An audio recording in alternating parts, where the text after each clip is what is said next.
Okay, I want to play this for you. In the opening, we discussed a couple of videos featuring women crying on camera. And this has become a whole genre on social media. It's perhaps the most popular genre.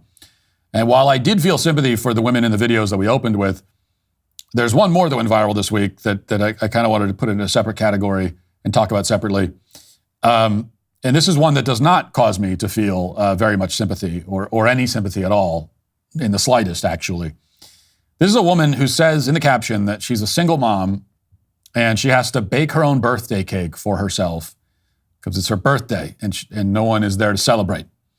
And so she's has to bake it herself, and she decided to film herself making her cake while crying. Let's watch. Heart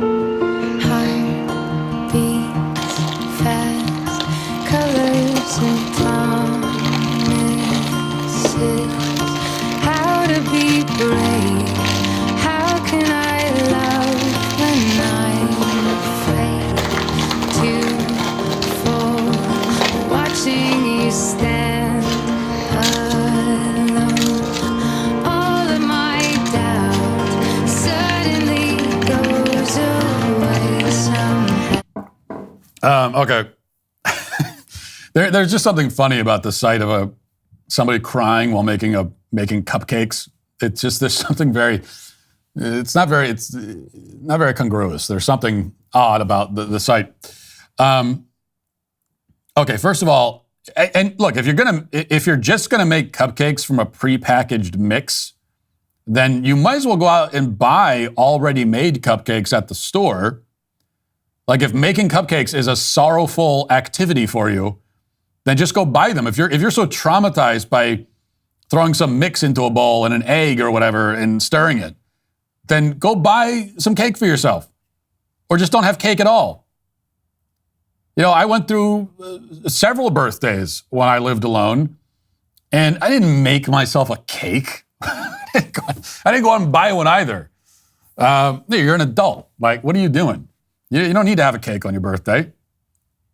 Making yourself a birthday cake. And also, by the way, I got news for you. Hate to tell you this, but even if you were married, lady, you're still making your own cake. If you want a homemade cake, you're going to be making it yourself, even if you're married.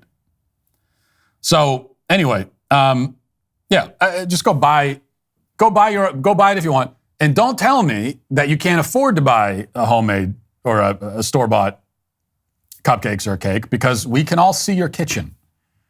And if you're a single mom with that kitchen, you're obviously in pretty good financial state. I don't know how you're in that state. I don't know where you're getting your money, but you're getting it from somewhere and you're doing pretty well. But more to the point, I want you to think about the process that goes into a video like this. Think about the step-by-step process. Okay?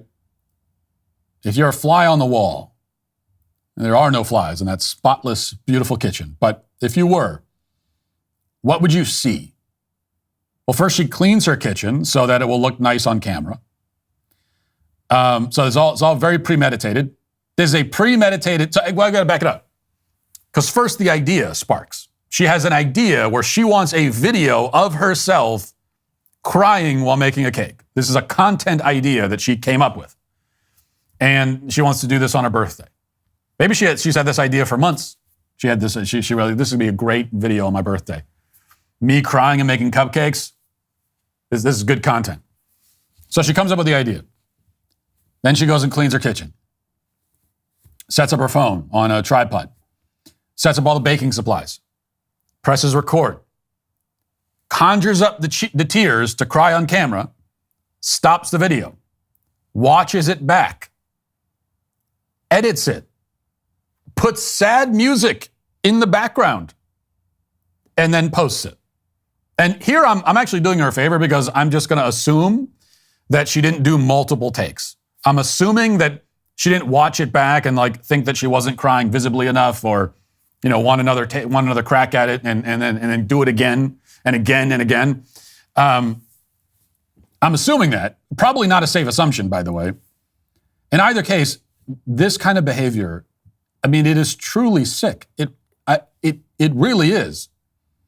And yet it is very common. It is disturbingly common. This level of totally performative sadness, this kind of emotionally manipulative behavior, it's all over social media. And the content works. They get what they want out of it. They get thousands and thousands of comments telling them how brave and wonderful they are. And the video I just played, okay, just guess. Guess how many views that video. It's a woman making making cupcakes out of a mix and crying. Guess how many views it has on TikTok? 26 million. 26 million views for a woman making cupcakes out of a mix and crying. And what does that mean? It means that she's going to post a whole lot more videos of herself crying. We're going to get her. This is a whole series now. This is a franchise of content. We're going to get her crying while doing the laundry. We're going to get her crying while making breakfast. We're going to get her crying while doing the dishes, crying while feeding her cat, crying while, vacuuming the carpet. Like, she probably doesn't have carpet. Beautiful house. She probably just has wood floors. Crying while sweeping. Like, everything. She'll be crying while she's doing everything. This is how the incentive structure on the internet works now. People are incentivized to present themselves in the most pathetic, helpless, pitiable light possible. And whatever benefit there could possibly be in putting a video out into the world of you in that kind of emotional state, and there really is no benefit. It's only downside. But if there was anything, like if there was any like redeeming quality to this kind of content, the sad woman genre of video, if there was any redeeming quality to it, that is negated by the fact that it's not real, it's not authentic. That you have these women performing their emotions for an audience. They're doing it so much and so often that after a while they lose the ability to actually have any authentic human emotions at all. I mean, these are like robots. It's like turning into artificial intelligence. Because now, for this woman, anytime she actually does feel authentically sad or upset, she's going to think to herself, oh, this is great content. I can get 10 million views on this. And the moment that thought pops into your head, the emotion isn't real anymore. It's not real. Nothing is real. Everything is performance. And,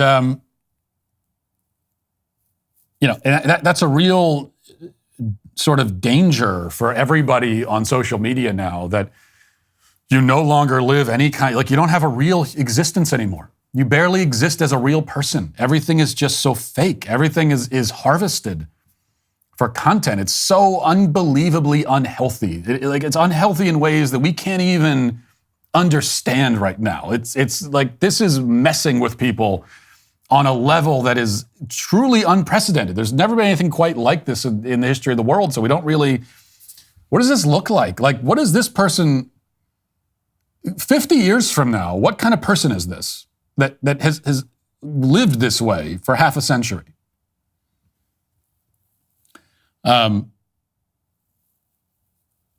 It's quite pathetic. So then in the end, like, it actually is really sad. It actually, you start by kind of laughing at how silly it is, but then you end up actually really sad yourself, but just not sad for the same reasons or for the reasons that are intended. Thanks for checking out this video. If you'd like to listen to my full podcast on the go, you can check out The Matt Walsh Show on Apple Podcasts, Spotify, or wherever you get your podcasts.